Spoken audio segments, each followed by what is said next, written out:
नाज़रीन अस्सलाम वालेकुम। सफ़ा ऑनलाइन के ख़ास प्रोग्राम को लेकर हाजिर हूँ, मुनव्वर सुल्तान। आज हम बात करेंगे लीगल अवेयरनेस के बारे में, एक अहम मौजू जिसको समझना आज के वक्त में इंतहाई ज़रूरी है। और मेरा ख़्याल ये है कि इस वक्त मुल्क में जो कुछ हो रहा है उसके पीछे इस मौजू का बहुत बड़ा रोल हो सकता है। हम बात कर रहे हैं शहरियत के कानून के बारे में। सिटीज़नशिप, शहरियत यानी इस मुल्क का बाशिंदा कौन हो सकता है, उसके लिए क्राइटेरिया क्या है, सिटीज़नशिप हासिल कैसे होती है और हमारे कानून में, कॉन्स्टिट्यूशन में इसके बारे में क्या डिटेल मौजूद है, इसको समझना बहुत ही ज़रूरी है। इसी के साथ इस हवाले से एक बहुत अहम चीज़ जो अभी आई है और उसके बड़े दूररस असरात हो सकते हैं, उस पर भी हम बात करेंगे। जब कॉन्स्टिट्यूशन बनाया गया तो जाहिर सी बात है उसमें इस बात की भी तफसील होगी कि कौन हिंदुस्तान का शहरी है और नहीं है, और किस बुनियाद पे किसी को शहरियत दी जाएगी उसकी कुछ डिटेल हो। एक जो बड़ी चीज़ इस हवाले से हमें मिलती है वो है 1955 का सिटीज़नशिप एक्ट। इसमें इसकी डिटेल है और आज भी मेरे ख्याल से वही बेस है। उसके बाद इसमें कई अमेंडमेंट हुए हैं, जिसमें 1986, 2003, 2005 इस तरह और भी अमेंडमेंट हुए हैं। अभी इस साल करंट जो एक अमेंडमेंट हुआ है वो बहुत ही अहम है और उसके असरात दूररस पड़ेंगे, तो आज हम उसी पे बात करना चाहते हैं। हमारे साथ गुफ्तगू के लिए मौजूद हैं लखनऊ हाई कोर्ट के एडवोकेट मुश्तबा शेरवानी साहब, जिनका प्रोग्राम इससे पहले आप सुन चुके हैं। सर, आपका इस्तकबाल है, वेलकम हमारे प्रोग्राम में। सर, आज हम बात करेंगे सिटीज़नशिप बिल के बारे में, लेकिन हम आगाज़ यहाँ से करना चाहेंगे कि हिंदुस्तान में सिटीज़नशिप का कानून क्या है। कोई आदमी हिंदुस्तान का शहरी कैसे हो सकता है, या शहरियत किन किन बेस पे मिलती है, इस बारे में बुनियादी कानून यहाँ का क्या है। देखिए, जिस वक्त हमारी कंट्री आज़ाद हुई और हमारा कॉन्स्टिट्यूशन उसके बाद में लागू हुआ है जी, उस वक्त कॉन्स्टिट्यूशन में स्टेट को ये पावर दे दी गई थी कि वो लेटर ऑन एक सिटीजनशिप के ऊपर एक्ट बना सकता है जी, जिसके तहत फाइनली 1955 में सिटीजनशिप एक्ट बनाया, जो मैं इसकी कॉपी भी लेता आया हूँ जी जी, और ज़रूरी है कि हर इंसान इसको ले पढ़ने के लिए कम से कम जानकारी हासिल होगी। 1955 में जिस टाइम कॉन्स्टिट्यूशन आया तो उस टाइम 1955 में जिस टाइम सिटीजनशिप एक्ट लाया गया है तो उस टाइम ये तय कर दिया गया कि जो भी बच्चा, जो भी लोग यहाँ पे रह रहे हैं उनका फॉरेनर नहीं है, इंडियन सिटीजन उनको सिटीजनशिप बना दी गई। सब्सिक्वेंटली उसके बाद में सब्सिक्वेंटली जब इसमें अमेंडमेंट आया है 1986 में तो 55 से 87 के बीच में जो भी बच्चा पैदा हुआ उसको ये कह दिया गया कि ये इंडियन सिटीजन है। उसके पेरेंट्स के बारे में भी कुछ बहुत ज़्यादा नहीं है, लेकिन हाँ ये है कि जो बच्चा पैदा हुआ इंडिया के अंदर, इंडियन टेरिटरी के अंदर, उसको सिटीजन मान लिया गया इंडिया का। सब्सिक्वेंटली जब 86 में अमेंडमेंट लेके आई है गवर्नमेंट, उस अमेंडमेंट के बाद में ये कर दिया गया कि माँ बाप अगर बच्चे के, जो भी बच्चा पैदा हो रहा है 87 के बाद, अमेंडमेंट के बाद से 86 का जो अमेंडमेंट आया उसके बाद से जो बच्चा पैदा हो रहा है उसके माँ बाप इंडियन सिटीजन है तो वो बच्चा इंडियन सिटीजन माना जाएगा जी। फिर इसमें एक और अमेंडमेंट आता है साहब 2003 में इलीगल इमिग्रेंट्स की बात कही गई, जिसमें ये बताया गया कि माँ बाप में से एक भी अगर इंडियन सिटीजन है और उसका दूसरा पार्टनर माँ या बाप इलीगल इमिग्रेंट नहीं है। अब इलीगल इमिग्रेंट कौन होते हैं? इलीगल इमिग्रेंट वो होता है जो इंडियन टेरिटरी में बिना परमिशन के, बिना वीज़ा के आ गया है। अगर उसके वालिदैन में से कोई एक शख्स इलीगल इमिग्रेंट नहीं है तो उसको भी सिटीजन मान लिया गया। फिर 2015 में एक अमेंडमेंट और आया, तो ये धीरे धीरे करके अब जो माहौल बन रहा है इस वक्त एनआरसी की जो बात आ रही है, खासकर आसाम का जो एग्जाम्पल हम लोगों के सामने आया है, तो असम का एग्जाम्पल भी अगर आप देखें तो जिस तरीके से अभी आप देखें मोहन भागवत जी का एक स्टेटमेंट आया था, उसके बाद लेटर ऑन अमित शाह जी का बंगाल में स्टेटमेंट आया है कि हिंदू हो, क्रिश्चियन हो, बुद्ध हो, जैन हो, इनमें से किसी को परेशान होने की ज़रूरत नहीं है, इनमें से कोई भी निकाला नहीं जाएगा जिसका रिकॉर्ड में नाम आ रहा है चाहे नहीं आ रहा है। उसके पीछे रीज़न क्या है, इस रीज़न में हम लोग को जानने की, तह तक जानने की बहुत ज़रूरत है। ये जो 2019 में जो अमेंडमेंट हुआ है वो अमेंडमेंट क्या है? अभी कोई ऐसा अमेंडमेंट तो आया नहीं है। जो बात चल रही है कि उसको पार्लियामेंट में पेश किया है जी, और इसी बेस पे ये बयानात आ रहे हाँ हैं अभी, लेकिन उसका कोई जब तक उसका समझ लीजिए कि आपका प्रेसिडेंट की मोहर न लग जाए, जी जी, तब तक तो उसको हम लोग मान नहीं सकते। नहीं लीगल वे में तो नहीं मानेंगे, हाँ। लेकिन एक चीज पार्लियामेंट में आ गई, जी, उसको जी। पास भी कर लिया, हम उस पर बात तो कर सकते हैं ना, बिल्कुल अमेंडमेंट बात कर क्या सकते है, हैं। मैं ये जानना चाहता हूँ उस आपसे। अमेंडमेंट के एक्चुअली मैं भी डिटेल्स में पूरी तरह गया नहीं हूँ, और मुझे नहीं लगता कोई इस तरीके का अमेंडमेंट हो सकता है कि जिसमें कह दिया जाए कि नहीं मुस्लिम्स को छोड़ के बाकी सबको इंक्लूड कर लिया जाएगा, क्योंकि बेसिकली ये कॉन्स्टिट्यूशन के जो बेसिक स्ट्रक्चर है हमारे कॉन्स्टिट्यूशन का, अगर आप प्रियम्बल उठा कर देखें तो उसमें हर चीज़ की बात कही गई है, सेकुलर और पूरी उसमें डिटेल्स दी हुई हैं।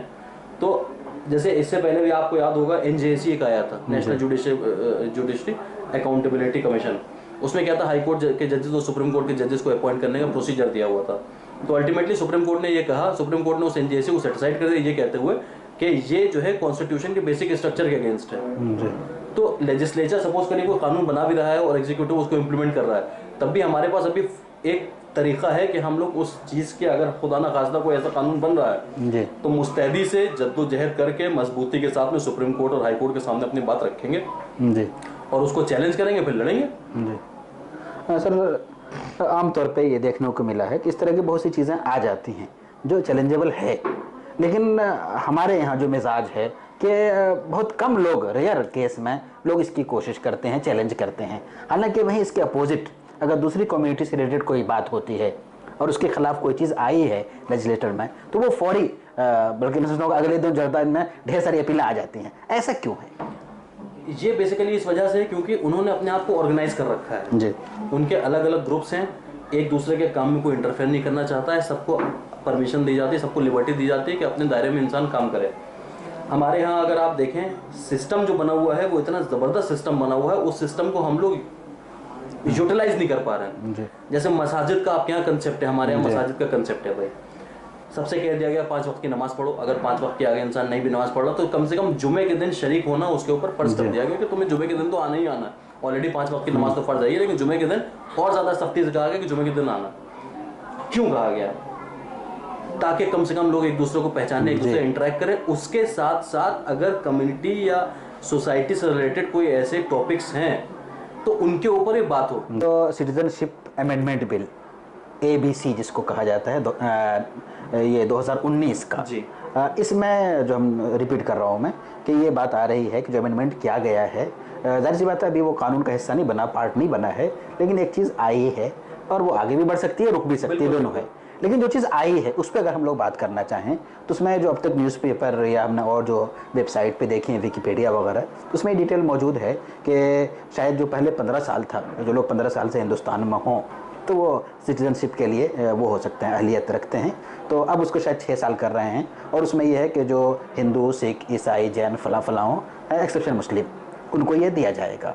तो ये अगर चीज़ राज्यसभा तक पहुंचती है या कानून बन जाता है तो आपको क्या लगता है ये चीज़ कैसी होगी? देखिए अब इस चीज़ के ऊपर अगर हम लोग देखें तो अगर प्योरली कानून के एंगल से आप बात करें तो रेफ्यूजीज़ का जो टाइटल दिया जाता है जनरली, जिनको सपोज करिए दूसरे कंट्री में कोई प्रोसिक्यूट किया जा रहा है, मारा जा रहा है, जैसे रोहिंग्यास का एग्जाम्पल लोगों के सामने है, तो ये देखा जाता है कि उस कंट्री में मेजॉरिटी किस रिलीजन वालों की है। जी, जैसे बांग्लादेशी का अक्सर इल्ज़ाम लगता है कि इतने बांग्लादेशी घुस आए, इतने बांग्लादेशी आ गए, और बांग्लादेशियों में जो बात निकल के आई कि हिंदूज़ हैं, क्रिश्चियंस और जैन हैं, वो भी कुछ आए हैं, उनको जब निकाले जाने की बात आती है तो मुझे अच्छी तरह याद है लास्ट टाइम किसी बड़े लीडर ने बात कही थी, और जो अगर कानूनी तौर पर देखें तो उसकी बात सही भी है कि ये देखा जाता है जैसे पाकिस्तान है, पाकिस्तान में मेजॉरिटी मुस्लिम्स की है, बांग्लादेश में मेजॉरिटी मुस्लिम्स की है, नेपाल में मेजॉरिटी आपके हिंदूज़ की है, बुद्धिस्ट भी काफ़ी तादाद में है, श्रीलंका में भी इसी तरह मुस्लिम गैर मुस्लिमों की मेजॉरिटी है। तो ये देखा जाता है कि बांग्लादेश से सपोज करिए कोई माइग्रेट करके इंडिया आ गया या रेफ्यूजी बन के आ गया, भाग के आ गया, छुप के आ गया, बिना परमिशन के, बिना वीज़े के, तो ये देखा जाता है कि वहाँ मेजॉरिटी किसकी है। अगर कोई मुस्लिम है और बांग्लादेश का रहने वाला है तो उसको अगर वापस भेज दिया जाएगा तो रिलीजन के नाम पर उसको मारा नहीं जाएगा।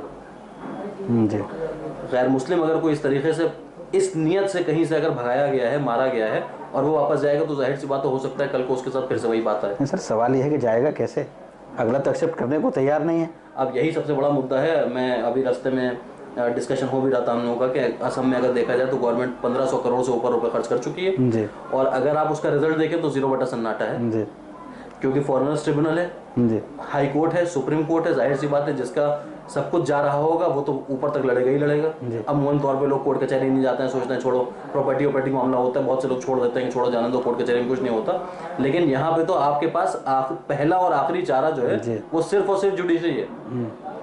तो मेरा कहने का मेन मोटिव ये है कि कम से कम जुडिशरी का दामन कस के पकड़ लें, वकीलों से राय मशवरा करने की कोशिश करें जी। और ये जिम्मेदारी जितनी वकीलों की है उतनी ही सबकी है कि किस तरीके से, क्योंकि वकीलों को भी बहुत सी चीज़ों की ज़रूरत होती है, कुछ डाटा है, कुछ फंड्स हैं, किस तरह। और आप देखिए तो अभी तक बाबरी मस्जिद का केस हो या दीगर जितने मसले होते हैं उसमें वकील ही कंटेस्ट करते हैं। पार्टीज तो सपोर्ट करती हैं लेकिन वकील कंटेस्ट करते हैं, फेस तो उन्हीं को करना पड़ता है।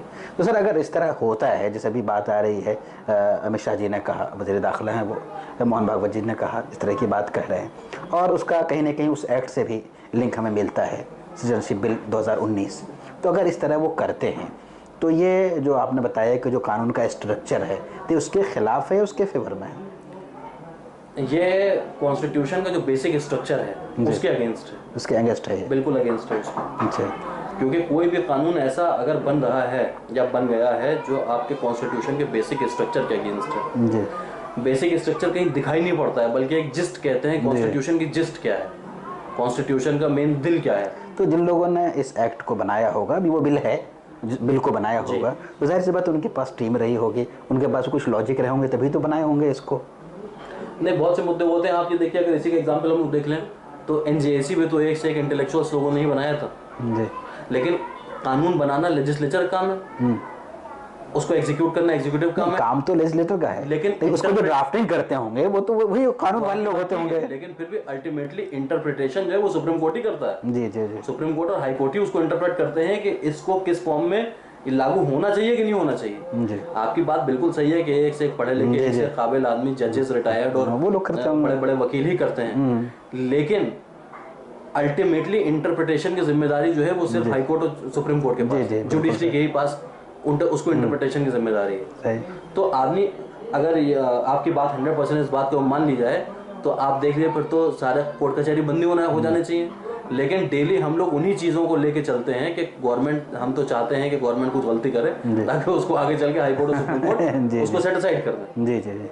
तो मतलब अगर इस तरह का बनता है तो वो चैलेंजेबल होगा, बिल्कुल 100% चैलेंजेबल है। हम यहाँ पे एक चीज़ और आपसे समझना चाहेंगे कानून के ज़रिए से, अभी जो बात चल रही है, अभी घुसपैठी है, हो सकता है कि बहुत से लोग ऐसे हैं कि जो यहीं के होंगे, पैदाइशी आबा व अजदाद, लेकिन यहाँ पे जो गुर्बत है, जहालत है, दो मेजर फैक्टर है, ज़्यादातर आबादी देहात में है, तो उनके पास कोई सबूत ना हो, ऐसा बिल्कुल फुल चांस है। बिल्कुल बिल्कुल। तो ऐसे लोगों को क्या करें कानून के लिहाज से, इसको किस ज़ुमरे में समझा जाए? मैं तो ये मानता हूँ कि अगर आप रिलीजन वाइज कंपेयर करें जी, तो मुस्लिम से ज़्यादा अगर परेशान इन सब मामलों में होंगे तो गैर मुस्लिम होंगे जी। लेकिन उनके पास एक एश्योरेंस मोहन भागवत जी की तरफ से आ गया और कंट्री के होम मिनिस्टर की तरफ से आ गया कि उन लोगों को परेशान होने की ज़रूरत नहीं है, जिनका नाम नहीं भी होगा उनको बाहर नहीं निकाला जाएगा। तो बीइंग अ मुस्लिम हम लोगों की ज़्यादा जिम्मेदारी बनती है, हम लोगों को भी सिर्फ मस्जिदों को अब खाली इबादत गाह तक कन्फाइन करके रखना नहीं पड़ेगा, बल्कि मोहल्ले मोहल्ले कमेटीज़ बनानी पड़ेंगी और बनाने के बाद जिनको ये जिम्मेदारी दी जाएगी कि अगर गरीब आदमी कुछ नहीं कर पा रहा है तो आपकी जिम्मेदारी है कि आप उसकी जाके मदद करें। तो सर ये होगा कैसे भाई? जैसे मैंने बताया आपको कैसे गरीब लोग हैं, जाहिर लोग, डॉक्यूमेंट नहीं है कोई, तो आज की डेट में उनका डॉक्यूमेंट बनेगा कैसे? अगर बनाने के लिए लोग पहुँच भी गए, NGOs वाले पहुँच गए, गाँव में 25 लोग हैं, उनके पास कोई डॉक्यूमेंट नहीं है, तो उनका कानून के लिहाज से डॉक्यूमेंट बनेगा कैसे? ये एक बहुत बड़ा सवाल है, सरकार के सामने भी है, हम लोगों के सामने भी बहुत बड़ा सवाल है कि हमारे यहाँ क्योंकि गुर्बत बहुत ज़्यादा है जी। गुर्बत क्या है? गुर्बत भी है और उसके साथ में हम लोगों की लापरवाही का मिजाज भी है जी। ये हिंदू मुस्लिम सबकी बात है, खाली मुस्लिम्स की बात नहीं, हिंदू मुस्लिम सबका है कि एक लापरवाही का मिजाज भी है। आदमी सोचता है अरे होगा, अरे चलो जाने दो, अरे देखा जाएगा। अब ये देखा जाए वाला एटीट्यूड चलेगा नहीं। अब ये है कि हम लोगों को इसके रास्ते निकालने पड़ेंगे कि कहीं ना कहीं से कुछ ना कुछ डाटा बनाया जाए। जैसे आप अगर इसकी बात करें तो राशन कार्ड तो मेरे ख्याल से एक ज़माने से लोग बनवाते चले आ रहे हैं, तो कम से कम राशन कार्ड से ही आप अपनी आइडेंटिटी को, राशन कार्ड बनाने के लिए भी तो प्रूफ चाहिए। पहले के राशन कार्ड अगर देखे जाए, पहले के जब वोटर लिस्टें बनती आई थी, वही वोटिंग सिस्टम तो आपका जब से कंट्री आज़ाद हुई है उसके बाद से स्टार्ट हो गया है, तो मेजोरिटी लोगों का कम से कम वोटर। अगर हम मान लेते हैं इन केस कि किसी के पास राशन कार्ड भी नहीं है, वोटर लिस्ट में नाम भी नहीं है, उसकी क्या पोजीशन? वो एक बहुत बड़ा तबका है और उसके साथ जाहिर सी बात है प्रॉब्लम ज़्यादा आने वाली है। तो ये हम लोगों की जिम्मेदारी है कि हम लोग उनका मजबूती के साथ में उनका केस करें। नहीं तो लीगल वे में उनकी क्या हैसियत होगी? उनकी हैसियत साहब ये है कि अगर आप इसका प्रैक्टिकल पोजीशन देखें तो डिटेंशन सेंटर्स की बात कही जा रही है बार बार कि डिटेंशन सेंटर्स बनेंगे। आसाम में डिटेंशन सेंटर्स बने भी और बहुत लोगों को डिटेंशन सेंटर बंद करने के बाद चली भी, और उसके बाद में अभी जैसे उसमें भी हम कब तक बंद कर सकते हैं? फिर वो खाएगा क्या? एक और मुद्दा है सबसे बड़ा, इसकी सबसे वही बात आएगी, इसकी प्रैक्टिकल एप्लीकेबिलिटी कितनी है ये देखना पड़ेगा जी। अगर सपोज करिए खुदा ना खास्ता करोड़ 2 करोड़ 4 करोड़ आदमी को गवर्नमेंट उठा के डिटेंशन सेंटर बंद कर देती है जी, तो वो बेचारा आदमी जिसको लेबरी करनी पड़ रही थी खाना खाने के लिए, उसको तो बेहतरीन मुफ्त में 2 टाइम में खाना मिलेगा। तो क्या उसमें गवर्नमेंट को खाना देना जरूरी है? वो तो मैंडेटरी रहेगा ही जी। भाई गवर्नमेंट उनका सिटीजनशिप छीन सकती है, लेकिन अगर आपकी सरजमी पे रह रहे हैं और आपकी कस्टडी में रह रहे हैं तो किसकी रिस्पॉन्सिबिलिटी है? गवर्नमेंट की रिस्पॉन्सिबिलिटी है। उसकी भी कोई टाइमिंग होगी, कितने दिन रख सकते हैं? अब ये गवर्नमेंट को बताना पड़ेगा जी। और अगर नहीं भी रखेंगे तो कहाँ ले जाएंगे? नहीं फिर तो जो आदमी को कहना है बांग्लादेश भेजेंगे तो क्या बांग्लादेश गवर्नमेंट उनको एक्सेप्ट कर लेगी? कोई गवर्नमेंट नहीं एक्सेप्ट, सवाल ही नहीं उठता जी। ये निहायती एक एक्सरसाइज इन फ्यूटाइल इसको कहते हैं। एनआरसी की लिस्ट बननी बहुत जरूरी है जी, पॉपुलेशन रजिस्टर बनना ही बहुत जरूरी है, लेकिन इसमें सर इतने बड़े मुल्क में जहाँ इतने प्रॉब्लम हो तो उसका प्रावधान तो ऐसा होना चाहिए जो आसानी से कर सकें, न कि और मुश्किलात पैदा करें। सर आखिरी सवाल हम ये करना चाहेंगे कि ये जो कुछ हो रहा है एनआरसी ये वो सारा कुछ, इसके पीछे हकीकत कितनी है और ये पॉलिटिकल यूज कितना हो रहा है? इसका बेसिकली पॉलिटिकल यूज इस एक्सटेंट तक है कि अभी हम लोग रिएक्शन छोड़ दें जी, मुस्लिम कम्युनिटी इनकी बातों का रिएक्शन छोड़ दें, यकीन करिए साल भर के अंदर ये सारे इश्यूज खत्म हो जाएंगे। सर अभी तो कोई रिएक्शन नहीं कर रहा। अब जहनी तौर पे ये प्रेशर, ये बात बना दी गई है जो उनके हार्डकोर सपोर्टर्स हैं उनके दिल में कि देखो हम कोई भी कानून लेके आते हैं तो मुसलमान उसमें चीची करने लगते हैं, और इनके रिएक्शन के ऊपर ही उनकी रोटियां सिकती हैं राजनीति की। आप जितने भी टॉपिक्स देख लें वो ऐसे ही टॉपिक छाट के लेके आते हैं, जैसे कि मुस्लिम, अच्छा उसमें क्या है, चलिए एक जनरल मुस्लिम कम्युनिटी आपकी हॉस्टाइल नहीं हो रही, उनका रिएक्शन नहीं आ रहा है। अगर रिएक्शन नहीं आता है तो आप टीवी पे देखा होगा आपने, डिबेट्स में ऐसे लोगों को लेके आते हैं जिनको ना तो दीन की नॉलेज है, ना दुनिया की नॉलेज है, ना लीगल नॉलेज है, बस उनका हुलिया मुसलमान जैसा दिख रहा होता है, टोपी सर पे होती है, दाढ़ी लंबी सी होती है, कुर्ता पजामा पहन के बैठते हैं और वो गवर्नमेंट को क्रिटिसाइज करते हैं। तो मेरी समझ से खासकर टीवी चैनल्स के ऊपर जितना ज्यादा क्रिटिसिज्म इस तरीके के लोगों का आ रहा है, ये मेरे ख्याल से सब के सब पेड है जी जी, बिल्कुल पेड है। ये सब बीजेपी और दीगर अफराद जगह से या दीगर पार्टियों से, आप खाली बीजेपी को नहीं कह सकते क्योंकि सोसाइटी में डिस्टर्बेंस होगा, वोट का डिस्ट्रीब्यूशन होगा, तभी सबका फायदा होगा, कांग्रेस हो, समाजवादी हो, बीएसपी हो, फायदा तब का सभी होना है। तो इन मामलों में सारी पार्टीज एक रहती हैं अमूमन तौर पे। तो मुझे जहाँ तक लगता है, बल्कि मैंने तो एक सुना भी था, एक मरतबा मेरा इंटरव्यू हुआ था, मुझे वहाँ पता चला था कि कुछ लोग तो 2-2 हज़ार रुपये पर घंटा बैठ के चार्ज करते हैं। उनका सिर्फ काम इतना होता है कि हाइप क्रिएट करना, जितना ज़्यादा हॉस्टाइल होंगे गवर्नमेंट को लेके उतना ज़्यादा न्यूज़ चैनल वालों को टीआरपी बढ़ता है। इसीलिए आप देखिए दर आजकल मीडिया वाले कितना लोग जो है क्रिटिसाइज कर रहे हैं मीडिया वालों को। बेसिक रीज़न यही है क्योंकि अब न्यूज़ बिक रही है सिर्फ, न्यूज़ नहीं है बल्कि उसको बेचा जा रहा है। जो गवर्नमेंट चाहती है, जो पब्लिक सुनना चाहती है, उस तरीके की न्यूज़ को प्रोजेक्ट करके वो टीवी पे दिखाते हैं और जाहिर सी बात है उसी को चलाते हैं दिन भर। तो इसी तरह हम लोगों को रिकॉग्नाइज ये करना पड़ेगा कौन हमारे लोग हैं, कौन रिप्रेजेंट हमको करने जा रहा है, और ऐसे लोगों को हम लोगों को बहिष्कार करना पड़ेगा, इनके खिलाफ कुछ ना कुछ एक्शन लेने पड़ेंगे कानूनी तौर पर, चाहे आप FIR कराइए, चाहे जो कराइए, डिफेमेशन के मुकदमे इनके खिलाफ दाखिल करिए। कोई अगर उल्टे सीधे स्टेटमेंट टीवी बैठ के दे रहा है कम्युनिटी के अगेंस्ट में, तो लीगल रिकोर्स हम लोगों को मजबूती से थामना पड़ेगा और उसको लेके ही हम लोग आगे बढ़ सकते हैं, अदरवाइज खाली घर बैठे रोते रहेंगे। सर आपने अभी एक बात कही कि जो NRC का है इतना लंबा प्रोसेस हो, सारी चीज़ें, और बज़ाहिर ये है कि काबिल अमल नहीं है, इससे कोई फ़ायदा नहीं होगा। तो ये बात जो, और ये सब लोग तो बीजेपी के फेवर में नहीं है, बहुत से लोग हैं यहाँ पे जो अच्छे हैं, दानिश्वर हैं गैर मुस्लिम में, तो वो लोग इस बात को क्यों नहीं उठाते हैं मजबूती से कि इस जो पूरा एक्सरसाइज कर रहे हैं या पूरे मुल्क में करवाना चाहते हैं, एक बहुत ज़्यादा फ्रूटफुल नहीं है, ये बात क्यों नहीं आ रही है? देखिए सोसाइटी में बहुत बड़ी एक तादाद ऐसी है जो बीजेपी के हार्डकोर मुद्दों से एग्री नहीं करती है जी, और जो गलत सलत बातें होती हैं उनको क्रिटिसाइज करती भी है। पार्टी को वोट करना और पार्टी की पॉलिसीज को दिल से फॉलो करना दो सेपरेट चीजें हैं। जी बिल्कुल। जैसे कम से कम 10, 15, 20 लोगों को हम ऐसे लोगों को जानते हैं जो 100% जिसको हम लोग सेकुलर कहते हैं, उनके मिजाज में कहीं से भी कोई रास्ते में कोई बात हो जाए तो उनके जहन में कभी ये नहीं आता कि हिंदू है मुसलमान है, साथ में काम करने वालों के प्रति उनके कभी ये नहीं आता, लेकिन वोट बीजेपी करते हैं जी। वो उनके पर्सनल डिस्क्रिप्शन। मेरा क्वेश्चन ये था कि ऐसे लोग क्यों नहीं उठ के आते हैं कि भाई ये जो एक्सरसाइज इतना लंबा कर रहे हैं या करवाना चाहते हैं ये मुल्क के हित में नहीं है, ये बात क्यों नहीं आ रही है? देखिए इस तरीके की बातें निकल के आ रही हैं सोशल मीडिया पे, लेकिन एक बहुत बड़ा तबका ऐसा है जिसको हम लोग कहते हैं आपका सोशल मीडिया वॉरियर्स, जिसमें आपने देखा होगा कि बहुत हज़ारों लाखों की आदमी तादाद में फेक यूजर्स हैं सोशल मीडिया के ऊपर, जो कुछ पॉलिटिकल पार्टीज़ ने अपने वॉर रूम्स टाइप के बना रखे हैं।